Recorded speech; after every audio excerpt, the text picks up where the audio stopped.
We want to fold this downward just like that.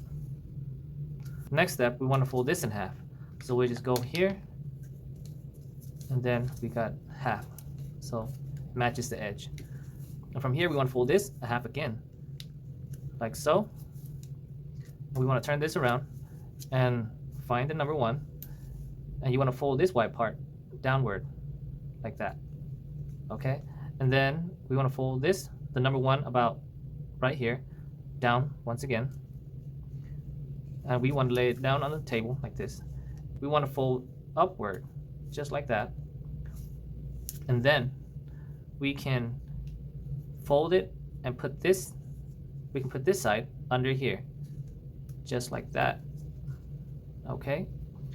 And then from here we want to unfold this number 1 section right here. Okay, unfold it. Now we want to pull this over like so. We'll just fold this over that section right here, and we want to put this white part right underneath this part right here, just like that. And now you'll have something like this, and what you want to do is tuck this under that one, and you're done.